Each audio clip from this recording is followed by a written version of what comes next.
तो तात्क्षणिक दर की बात कर रहे थे, ठीक है। अब 4 रिएक्शन ले रखी हैं, इनके लिए भी क्या लिखनी है, तात्क्षणिक दर लिखनी है। मैंने क्या बोला था, जैसे औसत दर लिखते हैं, ठीक है। औसत दर में क्या करते थे, ये यूज करते थे, इसकी जगह पे क्या यूज करना है, डी। बाकी अभिकारकों का जब सांद्रण लिखेंगे उसको किस में लिखेंगे, माइनस में, और उत्पाद को प्लस में। जैसे मैं पहली रिएक्शन के लिए लिखता हूं, क्या लिखना है, तात्क्षणिक दर लिखनी है। पहली reaction N2 + 3H2 gives 2NH3, ammonia का निर्माण है ये जो NH3 है किसका सूत्र है, अमोनिया। तो मैं जब इसके लिए तात्क्षणिक दर लिखूंगा तो माइनस dN2 अपॉन क्या, dt बराबर 1/3, और किसमें, माइनस में, ठीक है। dH2 अपॉन dt, और बराबर किसका, उत्पाद की सांद्रता में परिवर्तन की दर, +1/2 dNH3 अपॉन क्या, ऐसी दूसरी रिएक्शन के लिए भी लिख सकता हूं, माइनस d सांद्रता किसकी, CO की, अपॉन dt बराबर वापस से minus d Cl2 upon dt बराबर प्लस में आएगा d CO Cl2 अपॉन में क्या, dt, ठीक है। ऐसी तीसरी रिएक्शन के लिए माइनस d अपॉन dt किसकी सांद्रता, NO2 की, बराबर माइनस d अपॉन dt किसकी सांद्रता, CO, बराबर प्लस d अपॉन dt सांद्रता किसकी, NO की, बराबर प्लस d अपॉन dt सांद्रता किसकी, CO। ये किसके लिए आ गया, तीसरी रिएक्शन। चौथी के लिए माइनस d अपॉन dt और क्या, H2 बराबर माइनस d अपॉन dt सांद्रता किसकी, I2 की, बराबर +1/2 और d अपॉन dt H। इस तरीके से जो है यहां पर क्या करना था, तात्क्षणिक दर लिखेंगे। औसत दर में क्या यूज करते हैं, डेल्टा का यूज। चलो इसके बाद देखते हैं हम अभिक्रिया की दर का मात्रक निकालते हैं, ठीक है। तो मात्रक क्या होता है, अभिक्रिया की दर का मात्रक,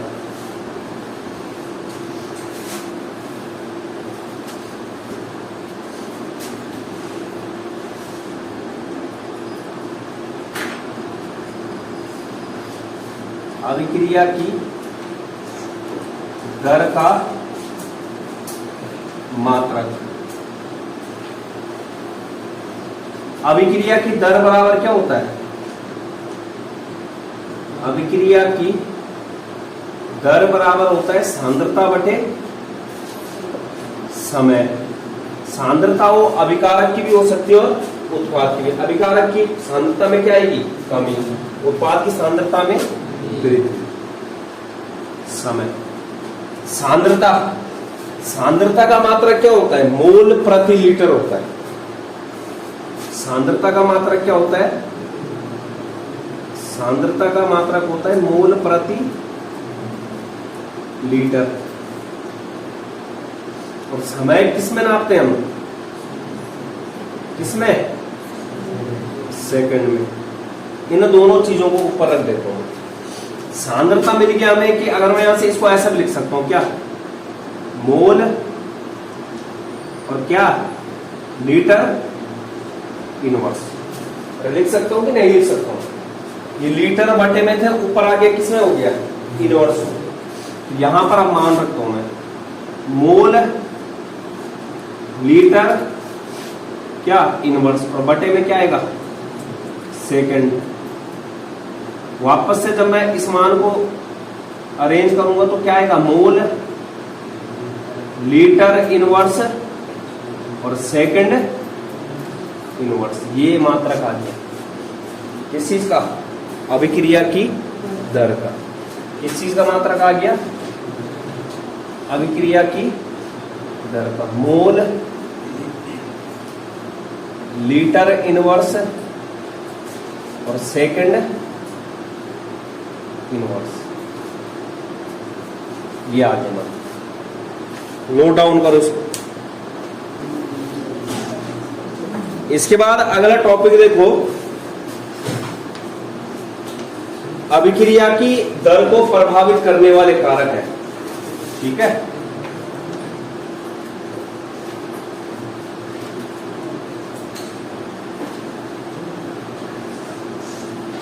अभिक्रिया की दर को प्रभावित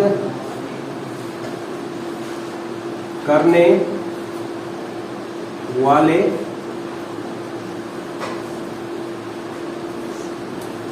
कारक। अभिक्रिया की दर को प्रभावित करने वाले कारक। ठीक है, तो एक एक करके जो है 5 से 6 कारक हैं। कितने कारक है, 5 से 6। जैसे पहला कारक जो है अभिकारकों की प्रकृति, नेचर ऑफ रिएक्टेंट। दूसरा कारक तुम्हारा है अभिकारकों का सांद्रण, कंसंट्रेशन ऑफ रिएक्टेंट। तीसरा कारक है तुम्हारा तापमान। चौथा कारक है तुम्हारा उत्प्रेरक। पांचवा कारक है पृष्ठ क्षेत्रफल। छठा कारक है तुम्हारा प्रकाश की तीव्रता। और जो अगला कारक है लास्ट वाला वो है अभिकारकों की भौतिक अवस्था।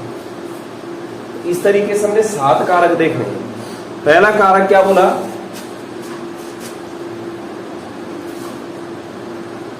अभिकारकों की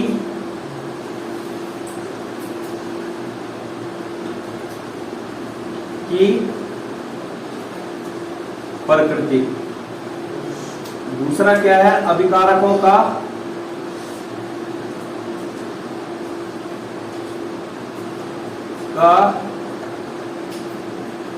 सांद्रण। तीसरा क्या बोला, तापमान,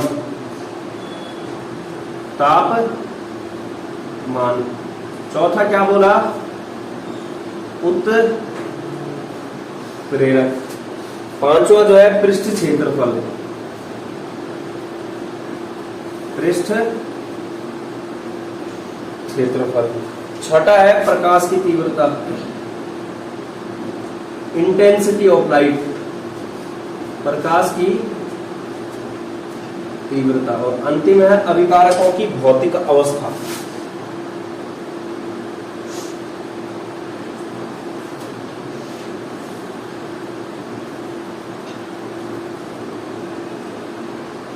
अभिकारकों की भौतिक अवस्था।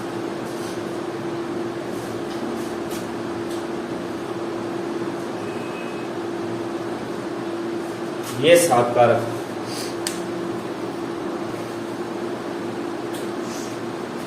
तो यहां पर देखो पहला जो कारक है, कौन सा पहला कारक, अभिकारकों की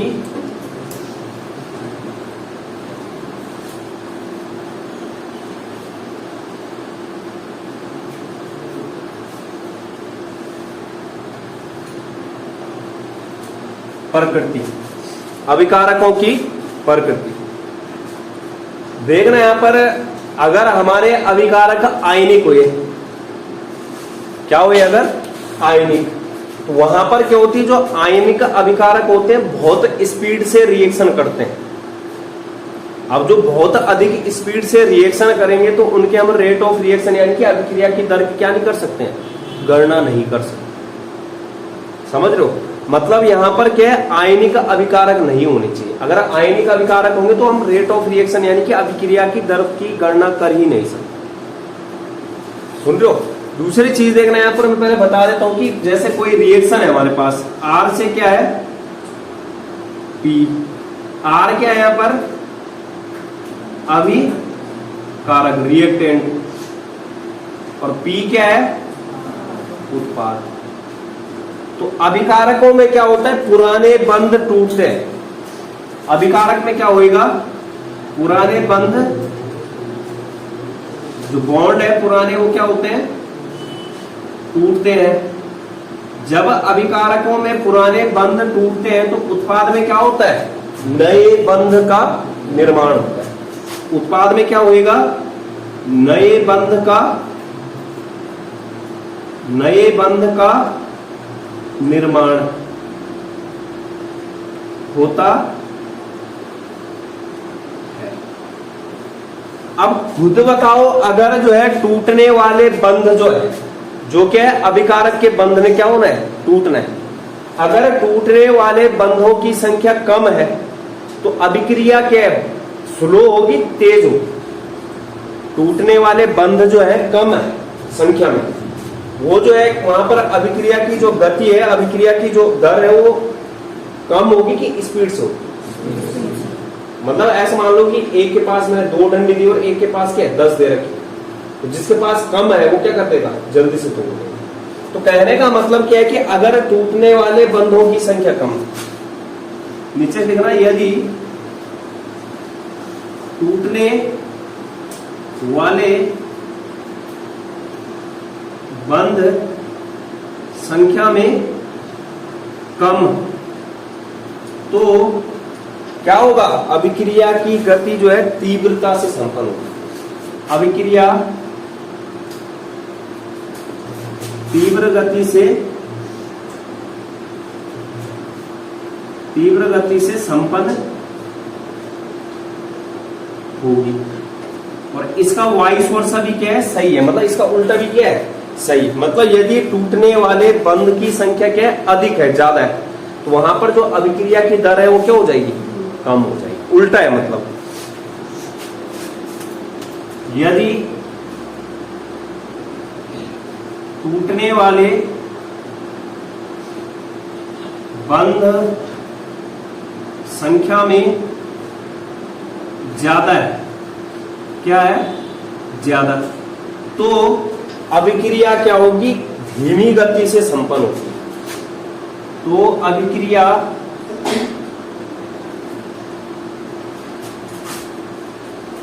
धीमी गति से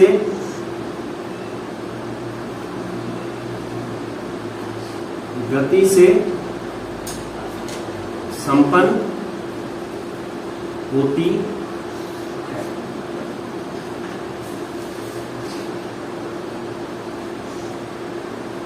इसको नोट डाउन करो।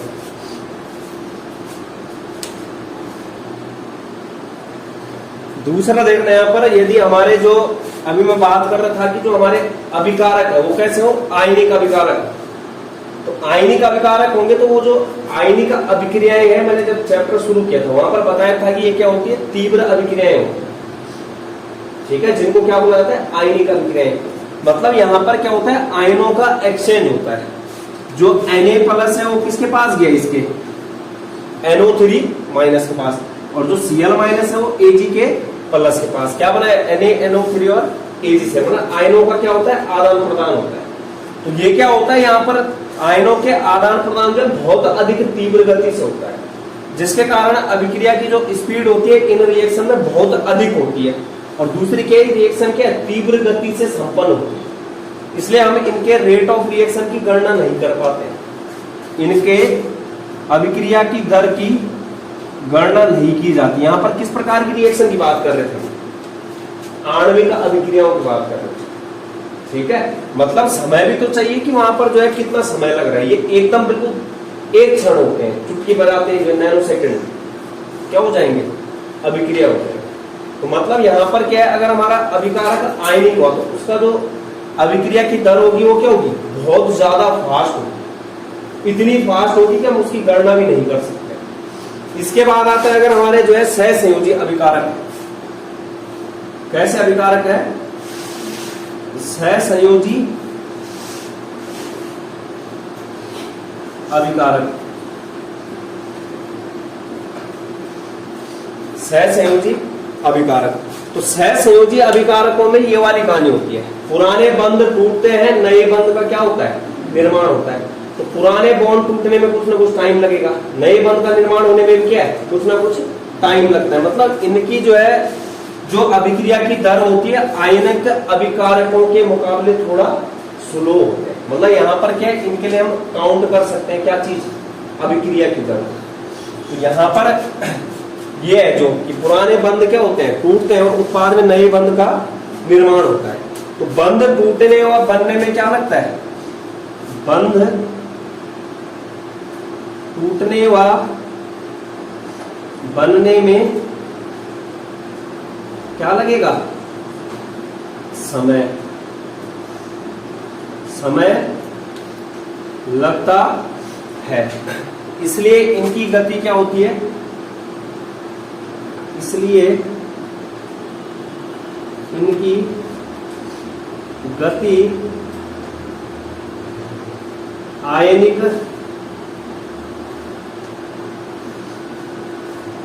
अभिकारकों से कम होती है, कम होती है।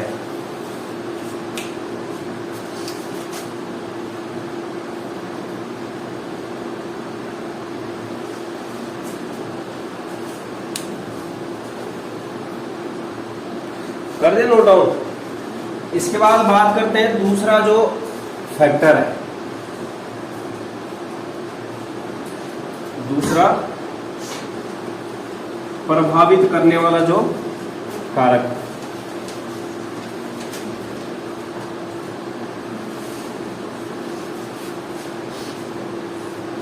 दूसरा क्या है, अभिकारकों का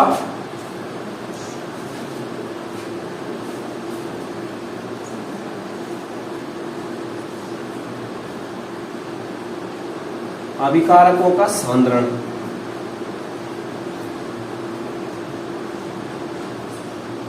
अभिकारकों का सांद्रण। तो सामान्यतः जो अभिक्रिया की दर होती है अभिकारकों के सांद्रण में बढ़ने से, सांद्रण में वृद्धि होने के साथ क्या होती है, बढ़ती। ठीक है, कहने का मतलब क्या है, ये चीज नोट करना कि जो अभिकारकों का अभिक्रिया की जो दर होती है, अभिक्रिया की दर वो समानुपाती होती है किसके, अभिकारकों के सांद्रण। सांद्रण से मतलब रखना किस चीज से, मात्रा से। किस चीज से, मात्रा से। तो जो अभिक्रिया की दर होती है वो समानुपाती होती है अभिकारकों के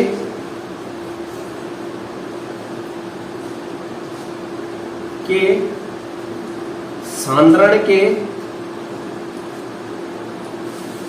गुणनफल के।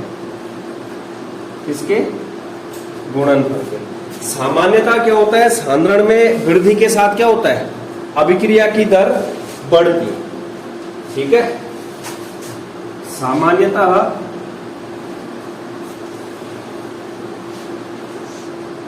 सांद्रण में वृद्धि होने से अभिक्रिया की दर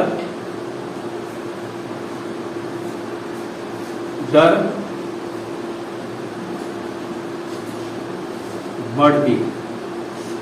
ठीक है, अभिक्रिया की दर बढ़ती है। इसके बाद इसमें जो है द्रव्यानुपाती क्रिया का नियम बोलता है, यही है जो ये अभिक्रिया की दर होती है समानुपाती होती है किसके, अभिकारकों के सांद्रण के गुणनफल के। किसका नियम है ये, द्रव्यानुपाती क्रिया का नियम। लिख भी लेना चाहिए ब्रैकेट में, द्रव्यानुपाती क्रिया का नियम। अब देखो ये तो कॉमन बात की हमने, लेकिन ये जरूरी नहीं हर जगह सही हो। कहीं पर ऐसा भी हो सकता है कि सांद्रण में वृद्धि के साथ रेट ऑफ रिएक्शन में कमी आए, या फिर जो है अभिकारकों के सांद्रण पर निर्भर भी ना करे। कौन, अभिक्रिया की दर। तो कहने का मतलब क्या है कि सांद्रण में में वृद्धि के साथ ROR रेट ऑफ रिएक्शन, अभिक्रिया की दर, ठीक है, शॉर्टकट में लिख दिया मैंने, रेट ऑफ रिएक्शन अभिक्रिया की दर कम भी हो सकती है, कम भी हो सकती है। दूसरा क्या है कि जो ROR है वो उत्पाद के सांद्रण पर भी निर्भर कर सकता है। ROR यानी कि अभिक्रिया की दर उत्पाद की मात्रा, उत्पाद के सांद्रण पर भी निर्भर कर सकता है, पर भी निर्भर कर सकता है।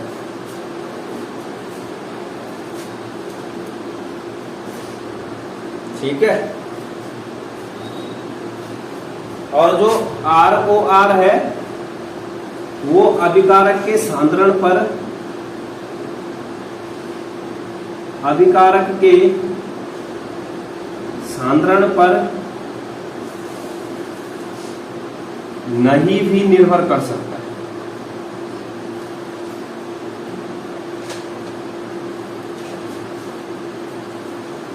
निर्भर कर सकता है।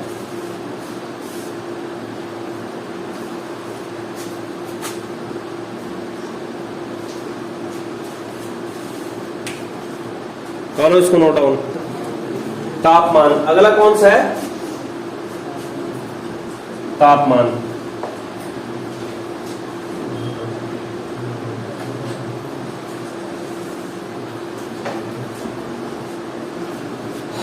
तापमान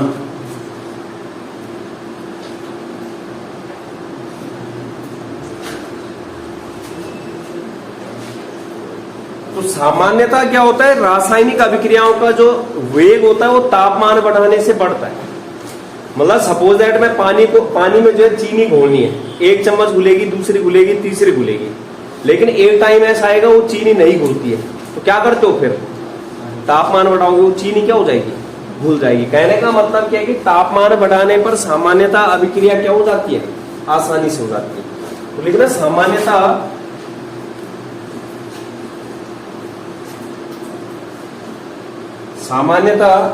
रासायनिक अभिक्रियाओं का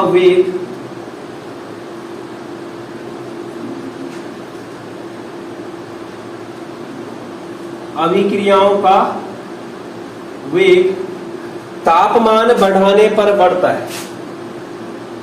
तापमान बढ़ाने पर बढ़ता है। ठीक है, तापमान बढ़ाने पर बढ़ता है।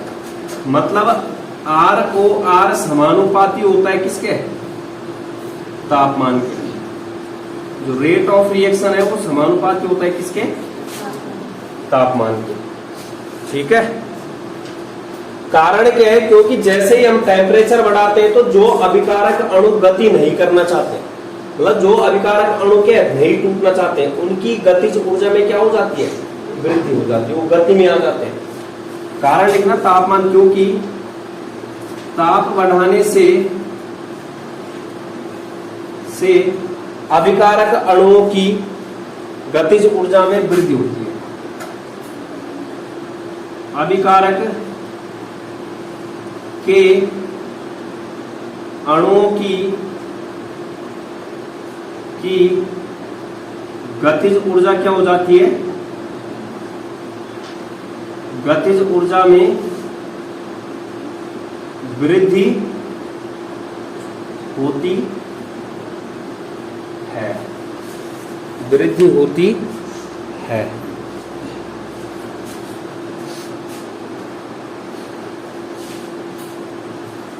हो गया। अब एक चीज नोट करना, एक नंबर में पूछा जाता है, ताप गुणांक आता है। ताप गुणांक का मतलब क्या होता है कि किसी रासायनिक अभिक्रिया का जब तापमान 10 डिग्री सेंटीग्रेड बढ़ाया जाता है, जैसे सपोज दैट किसी रासायनिक अभिक्रिया क्या थी, 20 डिग्री सेंटीग्रेड पर थी, हमने क्या कर दिया, उस टेम्परेचर को बढ़ा करके 30 डिग्री सेंटीग्रेड कर दिया। मतलब कितना डिग्री सेंटीग्रेड बढ़ाया, 10। 20 से कितना कर दिया, 30।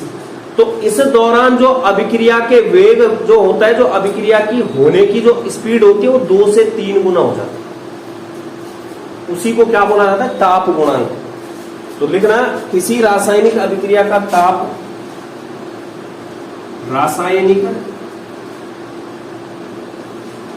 अभिक्रिया का ताप 10 डिग्री सेंटीग्रेड बढ़ाने पर अभिक्रिया का वेग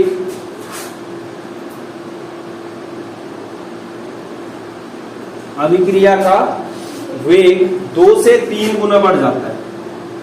2 से 3 गुना हो जाता है। ठीक है, 2 से 3 गुना हो जाता है। और इसे क्या बोला जाता है, ताप गुणांक बोला जाता है। ताप गुणांक। अब यहां पर ताप गुणांक क्या आता है, निश्चित टेम्परेचर क्या आता है। 35 डिग्री सेंटीग्रेड और 25 डिग्री सेंटीग्रेड ताप पर अभिक्रियाओं का जो वेग नियतांक होता है, उनका जो क्या आता है, अनुपात आता है, उसको ताप गुणांक बोला जाता है। तो ताप गुणांक बराबर लिखना है,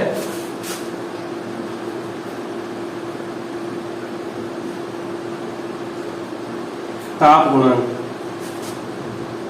टेम्परेचर कोफिशिएंट बोलते हैं इसको। ताप गुणांक बराबर 35 डिग्री सेंटीग्रेड पर वेग नियतांक, 35 डिग्री सेंटीग्रेड पर अभिक्रिया का वेग नियतांक।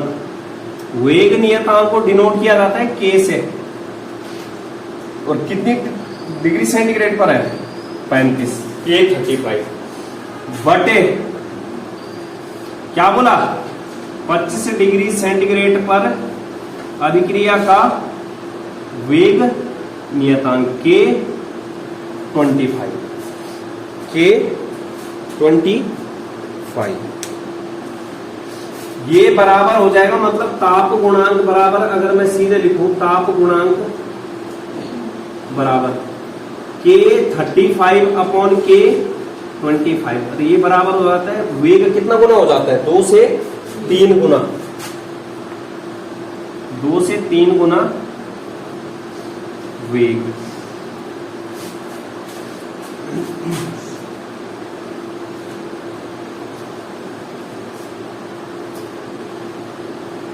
दो से 3 गुना वेग। ये वाला कर दिया नोट। इसके बाद लिखो उत्प्रेरक की उपस्थिति। उत्प्रेरक की उपस्थिति चौथा जो है,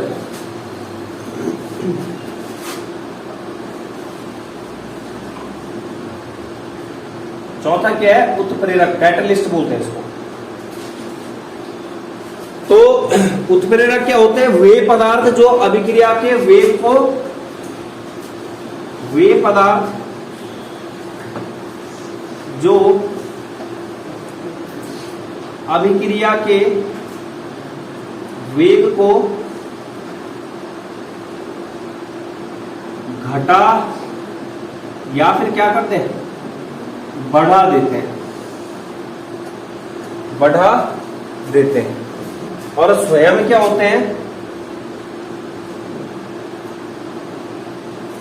स्वयं रासायनिक अभिक्रिया में भाग नहीं लेते हैं।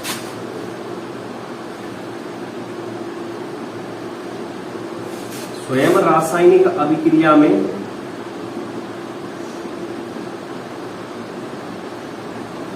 भाग नहीं लेते। उत्प्रेरक हमारे पास दो टाइप के होते हैं, एक धनात्मक उत्प्रेरक,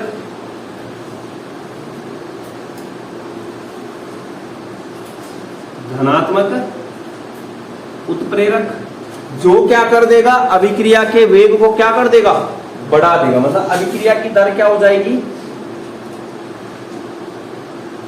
अभिक्रिया की दर बढ़ती है। और दूसरा क्या होता है ऋणात्मक उत्प्रेरक। ये क्या करेगा, अभिक्रिया की दर को क्या करेगा, घटा देगा। अभिक्रिया की दर घटा देता है, अभिक्रिया की दर घटा देता है, अभिक्रिया की दर घटा देता है। तो यहां देखना, ग्राफ की सहायता से समझाता हूं मैं।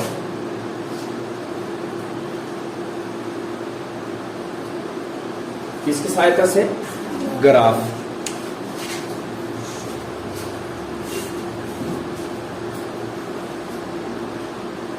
ठीक है, तो यहां पर देखना कोई भी रासायनिक अभिक्रिया होती है, उस रासायनिक अभिक्रिया को कंप्लीट होने के लिए एक ऊर्जा की आवश्यकता होती है, कम से कम ऊर्जा की आवश्यकता होती है। उस ऊर्जा को बोला जाता है संक्रियण ऊर्जा। कोई भी रासायनिक अभिक्रिया अगर हम करवाना चाह रहे हैं तो क्या है, वहां पर क्या है कि एक न्यूनतम ऊर्जा की आवश्यकता होती है, जिसको क्या बोला जाता है, एक्टिवेशन एनर्जी या फिर संक्रियण ऊर्जा। कहने का मतलब सपोज दैट, जैसे मैं यहां पर देखो, ये रिएक्शन है, यहां पर इधर को अभिक्रिया चल रही है। क्या चल रही है, अभिक्रिया, और ऊपर को क्या है, ये एनर्जी है, ऊर्जा। ठीक है, यहां देखना मैंने क्या बोला कि कोई अभिक्रिया अगर होगी, मतलब अभिक्रिया होने का मतलब क्या है कि जो हमारा रिएक्टेंट अभिकारक है वो किस में कन्वर्ट होगा, उत्पाद में। तो अगर हम चाह रहे हैं कि हमारा जो है रिएक्टेंट अभिकारक उत्पाद में परिवर्तित होए, तो वहां पर क्या है, एक न्यूनतम ऊर्जा की आवश्यकता होती है, जिसे बोला जाता है संक्रियण ऊर्जा। क्या बोला जाता है, संक्रियण ऊर्जा। सपोज दैट मान लो हमारा अभिकारक यहां पे, कहां पे है, अभिकारक, यहां से जो है ये मान लो उत्पाद यहां बनना है, तो ऐसे नहीं होगा, हम डायरेक्ट जाएंगे। यहां पर क्या होता है, न्यूनतम ऊर्जा की आवश्यकता होती है। सपोज दैट यहां से जाने के लिए ये इस तरीके से, तो अभिकारक यहां से लेकर, ये दिख रहा है यहां पर, यहां से लेकर यहां तक, ये पीक जहां पर है, इसको बोला जाता है संक्रियण ऊर्जा। ठीक है, क्या बोला जाता है, ये जो आवश्यक ऊर्जा है यहां पे दिख रहा है, इतना जो ये है, इसको क्या बोला जाएगा, संक्रियण ऊर्जा बोला जाएगा। कहने का मतलब अगर हम चाह रहे हैं कि हमारा जो है अभिकारक से कहां जाए, उत्पाद में, पहले कितनी ऊर्जा चाहिए होगी, यहां तक पहुंचने के लिए ऊर्जा चाहिए। अभी हमने कोई उत्प्रेरक नहीं ले रखा, ये जो संक्रियण ऊर्जा है यहां पर, संक्रियण ऊर्जा कैसी है, बिना उत्प्रेरक के, ये है बिना उत्प्रेरक के। लेकिन अगर मैं धनात्मक उत्प्रेरक ले लेता हूं तो खुद बताओ ये पीक कम होगी। मतलब एक्चुअल में क्या है कि अभिकारक को ना आवश्यक जो न्यूनतम ऊर्जा है वो यहां से लेकर और यहां तक चाहिए। जैसे यहां पर चला जाएगा तो वहां पर क्या हो जाएगा, खुद ही वो नीचे, मतलब ऐसा समझो जैसे बॉल है ना, बॉल को यहां से कहां तक पहुंचाना है, यहां पे। जैसे हमने चोटी पे पहुंचा दिया, उसके बाद थोड़ी चाहिए एनर्जी, वो जैसे छोड़ोगे वो खुद ही आ जाएगी। लेकिन ऊपर पहुंचाने के लिए क्या चाहिए, यहां पे तक के लिए ऊर्जा चाहिए। तो वही कहानी है। तो मैं क्या बोल रहा हूं कि यहां पर अगर मैं धनात्मक उत्प्रेरक लेता हूं, ये पीक कम होगी कि ज्यादा बढ़ेगी, जो ये संक्रियण ऊर्जा का मान है कम होगा कि ज्यादा होगा। अगर ज्यादा होगा तो ये पीक ऊपर बढ़ जाएगी, तो आवश्यक ऊर्जा तो और ज्यादा चाहिए होगी। कहने का मतलब जैसे ही मैं धनात्मक उत्प्रेरक लूंगा तो यहां पर जो संक्रियण ऊर्जा का मान है वो क्या हो जाएगा, कम हो जाएगा। ये पीक का मान क्या हो जाएगा, कम, ये हो जाएगा। ये किसके उपस्थिति में, धनात्मक उत्प्रेरक। धनात्मक उत्प्रेरक ने क्या किया, अब जो तुम्हारी संक्रियण ऊर्जा का मान है उसको क्या कर दिया, कम कर दिया। अगर मैं ऋणात्मक उत्प्रेरक लेता हूं तो संक्रियण ऊर्जा का मान क्या हो जाएगा, ज्यादा हो जाएगा। ये किसकी उपस्थिति में है, ऋणात्मक उत्प्रेरक। किसकी उपस्थिति में, ऋणात्मक उत्प्रेरक। तो समझना यहां पर जो धनात्मक उत्प्रेरक होता है, धनात्मक उत्प्रेरक, वो क्या करता है, उस पीक को घटा देता है, क्योंकि तभी जाके तो आसानी हो गया हमें क्या, अभिक्रिया कराने में। जितना कम मान होगा यहाँ पे, जितनी कम एनर्जी चाहिए होगी। तो धनात्मक उत्प्रेरक क्या कर रहा है, संग्रहण ऊर्जा में कमी।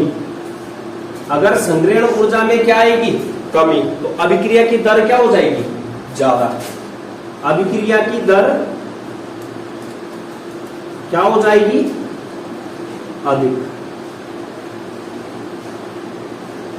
दूसरा क्या है, ऋणात्मक उत्प्रेरक। ऋणात्मक उत्प्रेरक ये क्या करेगा, संग्रहण ऊर्जा में वृद्धि, मतलब जो ऊर्जा का मान है उसको क्या कर देगा, बढ़ा देगा। संग्रहण ऊर्जा में वृद्धि, संग्रहण ऊर्जा में वृद्धि होगी तो अभिक्रिया की दर क्या हो जाएगी, स्लो हो जाएगी, कम हो जाएगी। अभिक्रिया की दर घट जाएगी, कम।